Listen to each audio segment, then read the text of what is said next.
Hello everyone, welcome to Andre Darius, and today I'll be reviewing American History X. American History X is a 1998 crime drama film, primarily starring Edward Norton and Edward Furlong as the brothers Derek and Danny Vineyard. When their father is shot and killed by African American drug dealers, it drives Derek to become a violent and radical neo-Nazi gang leader.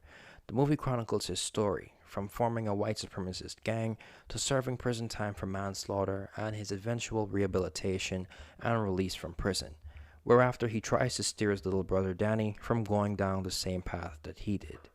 As always, I'll start with the positives, then into the negatives, and finally into my final thoughts about the film. Now, the first positive, the acting is really great, and the cast have solid chemistry together. Edward Norton masterfully disappears into the role of Derek. Edward Furlong shows that he was one of the greatest young actors of his generation. Beverly D'Angelo and Jennifer Lien carry a lot of emotional weight in the film. You can always count on Fairuza Balk to play a convincing crazy chick, and I don't think Stacy Keach's performance as the creepy Cameron Alexander is given enough praise. Positive number 2, I like how simply the story is told.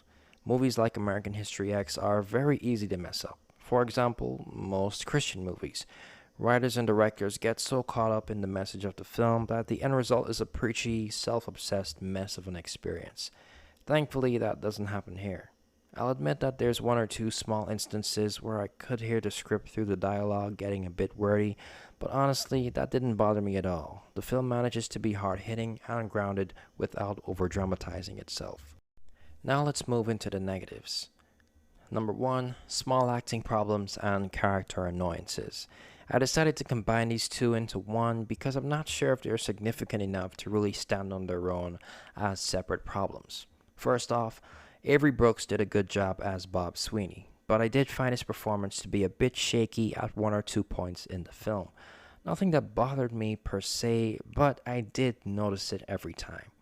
Secondly, as for character annoyances, Guy Torry as Lamont. He's not in the film for a large amount of time, but he is very crucial to the story.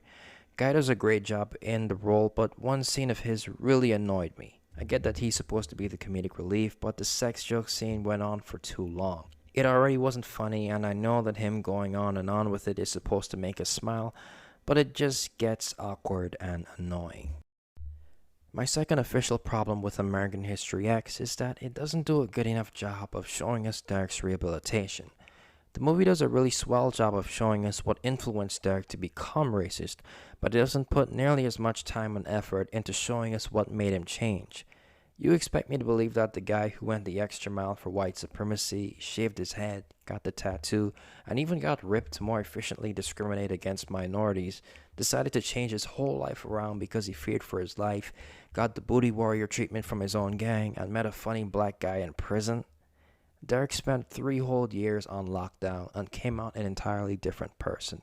I think I understand the basics of what made him change, but I think the film could have benefited from giving a more detailed and well laid out process of rehabilitation for him. Since those are all my points, let's head into the final consensus. I think American History X is a great film and deserving of all the praise it's gotten over the years. It's got great cinematography, great acting, of course, a great message, and it's just a solid film overall. Apart from a few hiccups that I mentioned earlier, the only real problem I have with this film is how they don't do a good job of showing what made Derek change into the person that he is by the end of the film. Apart from that, I think everything is really solid, and to be honest, that last part, only real problem that I have with the film doesn't even really bother me. So all in all, I give American History X a 9 out of 10, and I definitely recommend that you give it a watch. Thank you for watching. Don't forget to like, share, comment, subscribe, and hit the notification bell to know when I upload next. Follow me on Twitter, and I'll see you all next time. This has been Andre Darius. Goodbye.